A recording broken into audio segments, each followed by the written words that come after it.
बिस्मिल्लाहिर्रहमानिर्रहीम, अस्सलाम वालेकुम। लाखों करोड़ों दुरूदो सलाम मोहम्मद मुस्तफ़ा सल्लल्लाहु अलैहि वसल्लम और आले मोहम्मद पर। मैं हूँ उमर दराज गोंदल और आप मेरा यूट्यूब चैनल देख रहे हैं। अब से कुछ लम्हे पहले इस्लामाबाद के अंदर अपारा जो हेडक्वार्टर है ISI का, वहां पे बहुत बड़ी बैठक हुई है और पाकिस्तान के वजीर आजम इमरान खान और उनके साथ army chief general Qamar Javed Bajwa भी मौजूद थे। और ये मुलाकात जो है ये आज प्राइम मिनिस्टर ने जो जनरल असेंबली से खिताब करना है उससे पहले है, इंतहाई सिग्निफिकेंट है। और आपको बताएंगे कि आज तकरीर से पहले ISI हेडक्वार्टर क्यों जाना पड़ गया और प्राइम मिनिस्टर वर्चुअल खिताब करेंगे। प्राइम मिनिस्टर जो है वो न्यूयॉर्क नहीं गए इस खिताब के लिए, इसकी क्या वजह है और ISI हेडक्वार्टर जाके उन्होंने क्या पैगाम कन्वे किया है। दूसरी बड़ी खबर यह है कि पाकिस्तान के बॉर्डर के ऊपर एक नया महाज खोला गया है। पहले तो जो कुछ जलालाबाद के अंदर हो रहा था सो हो रहा था, अब वो जगह जहां पे TTP का मरकज है आज वहां पे कुछ हमले किए गए हैं। फिर मैं आपको बताऊंगा कि इन हमलों की रेलेवेंस क्या है, कि अफगानिस्तान के अंदर कौन से ऐसे इत्तेहाद बने हैं जिसकी बुनियाद के ऊपर यह कार्रवाई हुई है। और तीसरी बड़ी खबर कि अशरफ गनी के ऊपर एक तो मुत्तहिदा अरब अमारात वालों ने पाबंदियां लगा दी, उसके बाद तालिबान भी एक्शन में आ गए हैं। शायद उन्हें भी हौसला मिला है कि वाकतन मुत्तहिदा अरब अमारात को कबूल नहीं है अशरफ गनी, और उनके हाथ उस तिजोरी तक जो अशरफ गनी ने अफगानिस्तान से लूट कर लेकर गए हैं उस तक पहुंच गए हैं। और मैं इस सिलसिले में आपको अहम खबर देने वाला हूं। और आखिर में सुहाइल शाहीन जो अक़वाम मुत्तहिदा में तालिबान के मुस्तकिल नुमाइंदे हैं, उनका बयान आया है और कहा है कि आप हमसे डरते क्यों हैं। आप डायलॉग की बात करते हैं ना, आप कहते हैं टेबल टॉक के जरिए, तो हमें सुनो, हम अफगानिस्तान के लोगों के नुमाइंदे हैं।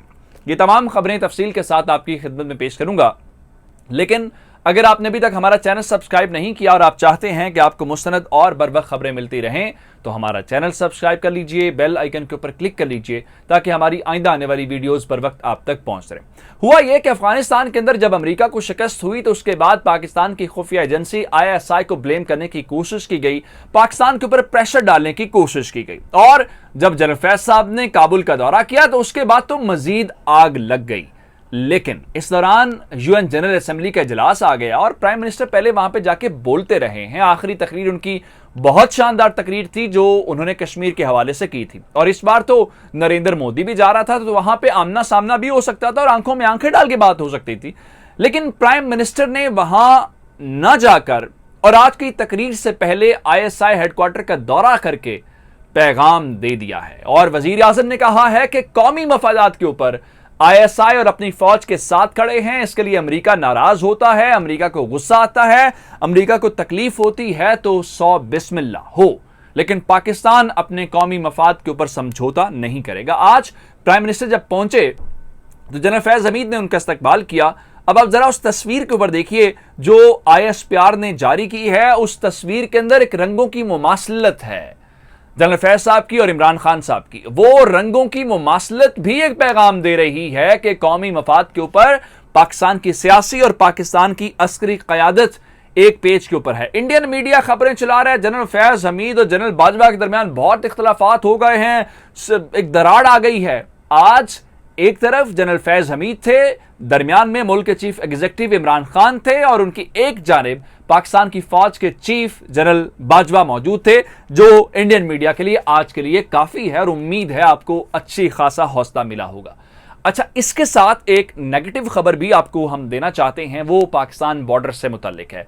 पहले जो जलालाबाद और नंगरहार के अंदर जो कुछ होता रहा है बड़ी तफसील के साथ हम आपको बताते रहे हैं और उसके बाद हमने आपको यह भी बताया कि मुल्ला बरादर ने अब मामला संभाल लिया है तो यहां तो कहानी खत्म हो गई। उसके बाद आज नंगरहार जलालाबाद के अंदर 8 लोगों की डेड बॉडीज बरामद हुई है और बताया गया कि उनको किसी शख्स ने मारा है। अभी तक मालूम नहीं हुआ क्या वो दाइश के लोग हैं, उनको मारा गया है, ये कौन लोग हैं। लेकिन अब जब जलालाबाद और काबुल वाला मामला आया तो उसके बाद एक नया महाज खोलने की कोशिश की गई। मैं आपको पाकिस्तान बॉर्डर के ऊपर कुन्नड़ से मुतालिक बताना चाहता हूं। कुन्नड़ का जब नाम आता है तो इसका मतलब ये होता है कि वहां पे TTP का गढ़ है और यहां से फरार होने वाले लोग वहां पे पनाह लेते हैं। और जब TTP की बात करते हैं तो आपको मालूम है कि पिछले दिनों एक दावा सामने आया और वो दावा यह था कि टीटीपी और दाइश खुरासान ग्रुप के दरमियान एक इत्तेहाद हो गया है और ये इत्तेहाद पाकिस्तान के मामले के ऊपर हुआ है कि ये मुश्तरका तौर पे पाकिस्तान के अंदर कार्रवाइयां करेंगी। अच्छा, अब उस इलाके के अंदर जो टीटीपी का गढ़ है, जिसका दाइश के साथ मुआहिदा हुआ है, और दाइश कौन है, जिनकी तालिबान के साथ लड़ाई है, उस इलाके के अंदर आज मोटर फायर किए गए हैं और जो मोटर शेल हमले किए गए हैं उससे अब तक की तलात के मुताबिक 3 बच्चे जां बहक हुए हैं और शेल्टन जिला है जहां पे आज दोपहर में यह कार्रवाई हुई है और इस कार्रवाई के नतीजे में 3 बच्चों के जख्मी होने की तलात भी मौसूल हुई हैं, जिसका मतलब यह है, या सादा और आसान अल्फाज में आप ये समझ सकते हैं कि जलालाबाद नंगरहार से जो तमाशा लगाया गया था, जो जंग शुरू करने की कोशिश की गई थी, जब तालिबान ने वहां पे पकड़ शुरू की है, तो उसके बाद इस जगह से उठा के जलालाबाद नंगरहार से अब उसको कुन्नड़ के अंदर वुसअत दी जा रही है और ये दोनों ग्रुप्स मिलकर ये काम करने जा रहे हैं। अब आगे चलते हैं। अशरफ गनी के मुतालिक मैंने आपको आज बताया कि मुत्तहिदा अरब अमारात ने कुछ पाबंदियां आयद कर दी हैं सोशल मीडिया को लेके, सियासत को लेके। तालिबान बहुत सियाने हैं। तालिबान ये कहते हैं कि जो मिलियंस ऑफ डॉलर्स वो लूट के यहां से लेके गए हैं वो वापस आने चाहिए। तालिबान इससे पहले जो अमेरिका ने उनके असासे फ्रीज किए उसके मुतालिक भी कह रहे हैं। तालिबान ने आज रशियन मीडिया को जबीला मुजाहिद साहब ने एक इंटरव्यू दिया और उनसे यह सवाल किया गया इन लोगों के मुतालिक। उन्होंने कहा हमें अशरफ गनी के अंदर कोई दिलचस्पी नहीं है, वो आना चाहते हैं वापस आ जाएं, हमने सबको माफी का ऐलान किया हुआ, अशरफ गनी को भी माफ कर देंगे, हमारी एक दिलचस्पी है।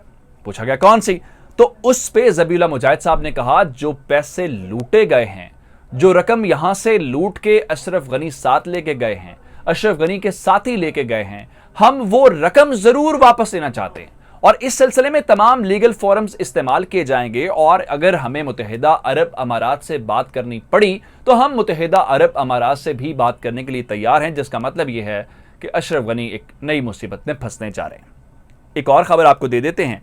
सुहाइल शहीन को तालिबान ने अक़वाम मुत्तहिदा के अंदर अपना सफ़ीर नामजद किया, लेकिन अक़वाम मुत्तहिदा के अंदर उन्हें तकरीर का मौका नहीं दिया जा रहा या उनको नुमाइंदगी का मौका नहीं दिया जा रहा, जिस पे सुहाइल शहीन साहब आज खुलकर बोले हैं। और अगर आप कहें कि अक़वाम मुत्तहिदा के अंदर नामजद होने के बाद ये उनका पहला पैगाम है तो ये गलत नहीं होगा। उन्होंने आज कहा कि तालिबान यानी अमारात इस्लामिया जो है ये अफ़गान हुकूमत की असल उनकी जो ख्वाहिशात हैं उनकी तर्जुमानी करती हैं और ये कहा कि आप हमारे सामने और हम दुनिया के साथ इंगेज करना चाहते हैं, हम आइसोलेट नहीं करना चाहते।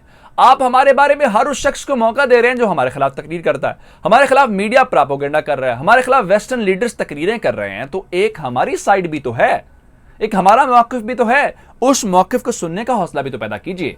आप ही तो कहते हैं कि दलील से बात कीजिए, टेबल टॉक के जरिए बात कीजिए, डायलॉग के जरिए बात कीजिए, मुज़ाकरात के जरिए मसाइल का हल कीजिए। तो हम टेबल टॉक के जरिए आना चाहते हैं, हम बातचीत करना चाहते हैं, आप हमें बातचीत से भी रोक रहे हैं। कम से कम इतना हौसला तो पैदा करें।